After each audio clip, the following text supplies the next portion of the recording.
Hello student, good morning. Welcome to Saint Thomas School, 7th standard Hindi. Let us continue the exercise of chapter first on page number 6.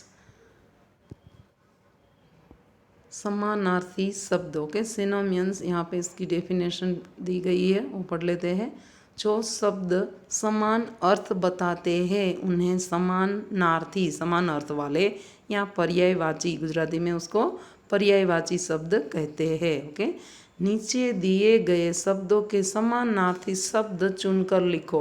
Choose and right the synonyms of the given words. Okay, यहाँ पे जो green है bracket, उसमें जो दिए गए words उसका हमें समानार्थी शब्द लिखना है। तो पहला है पथ, तो उसका सिनोनिम्स क्या होगा? रास्ता।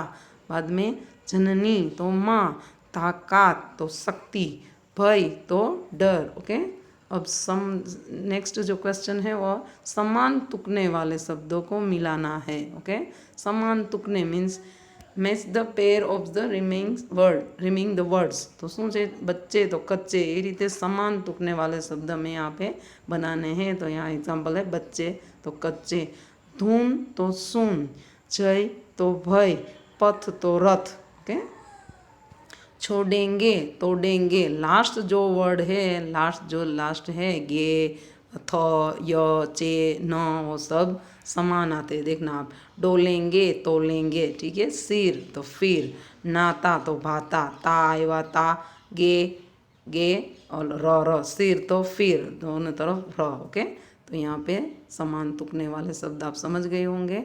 अब जो थर्ड क्वेश्चन है उसका जो यहाँ पे हिंदी शब्द दिए गए हैं उसको आपको क्या करना है? उसका अंग्रेजी अर्थ लिखना है। Right the meanings of the given words in English. नीचे दिए गए शब्दों के अर्थ अंग्रेजी में लिखो, ठीक है। तो फर्स्ट है ध्वज तो फ्लैग, पथ तो वे अथवा तो रोड बोल सकते हैं, नादान तो इनोसेंट, ताकत तो स्ट्रेंथ, भय तो फियर, અને પ્રણ तो प्लेज। ओके, असेंबली में आप प्रण लेते थे, प्लेज रोज, ठीक है, आपको याद आ गया होगा।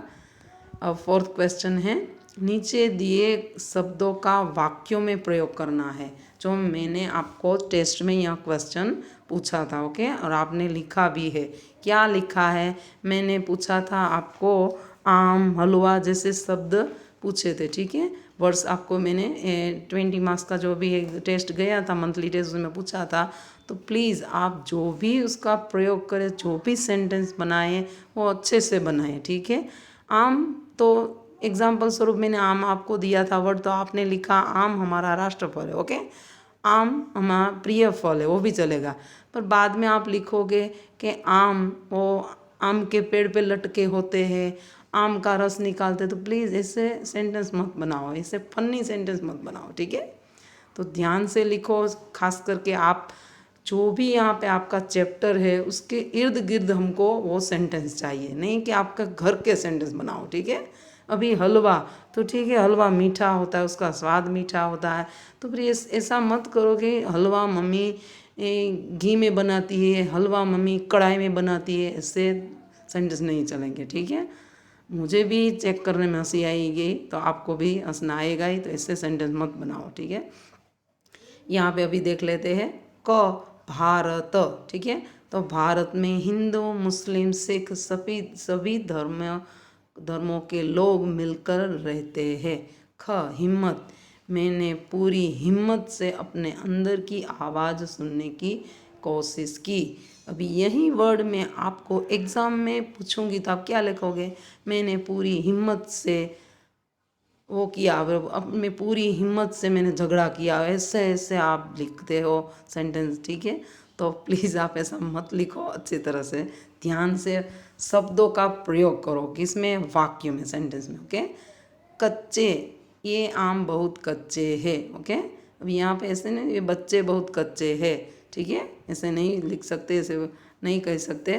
तो यहाँ जो वर्ड है, जिन जिन सेंटेंस जो भी बनना है उस इस तरह से आप बनाएं, उसका इर्द गिर्द आप इसको पाठ के इर्द गिर्द ही घूमना है, नहीं दूसरे कोई आपको सेंटेंस नहीं बनाने, ठीक है। ग, ताकत, तो घोड़े में बहुत ताकत है। अभी यहाँ पे आपका ये पहला चैप्टर खत्म होता है। नेक्स्ट चैप्टर है उसके हम सूत्र लेखन है और यहाँ पे शब्द और अर्थ है, वर्ड मीनिंग। अभी इसमें भी मुझे आपको पूछना है कि आप, मैंने छुआरा शब्द आपको पूछा था, ठीक है। तो सभी ने ड्राइड डेट्स अच्छी बात है, आप इंग्लिश में लिख रहे हो, ड्राइड डेट्स अच्छा है, पर आप बाद में लिखना उसको। पहले आपका ये जो सब्जेक्ट है वो हिंदी का है, ठीक है। तो आपको पहले लिखना है सूखा हुआ खजूर, बाद में आप ड्राइड डेट्स लिखो, ठीक है। पहले इंग्लिश वर्ड मत लिखो, हिंदी का हिंदी में अर्थ दो, बाद में आप इंग्लिश लिखो तो अच्छा रहेगा। और यहाँ पे सरोवर तो सीधा आप पौंड लिखोगे, सरदार तो चीफ, तलाश तो सर्च। नो, पहले आपको हिंदी में वर्ड देना है। सरोवर तो तालाब, सरदार तो मुखिया, ओके, तलाश तो खोज। तो इसे आपको हिंदी में हिंदी का मीनिंग देना है, बाद में आप इंग्लिश में लिख सकते हो, डायरेक्ट इंग्लिश वर्ड नहीं देना चाहिए, ओके। आप ठीक से पढ़ना, और ये जो सभी बातें मैं बोल रही हूँ आपने एक बार, सभी ने बोल नहीं किए, मैं ऐसा नहीं बोल रही हूँ, सभी ऐसे लिखा है, कई कई बच्चों ने ऐसा किया है, ठीक है। तो आप ठीक से पढ़ो, मैं जो बोल रही हूँ वो समझो, बाद में आप लिखना, ठीक है। आपकी अभी एग्ज़ाम जो नेक्स्ट है, फर्स्ट सेमेस्टर एग्ज़ाम, और 26 को शुरू हो जाएगी, ठीक है। तो आपको तैयारी करनी है बहुत अच्छी तरह से, ठीक है। अभी यहाँ पे हम शब्द अर्थ मीनिंग देख लेते हैं। सरोवर तो तालाब, से इंग्लिश में पॉन्ड कहते हैं, ओके। सरदार मुखिया, चीफ, तलाश खोज सर्च, कुचलना दबाना टू क्रश, ओके। चिंतित परेशान, वरीड, परेशान दुखी, सैड, क्रोध गुस्सा, एंगर, विशाल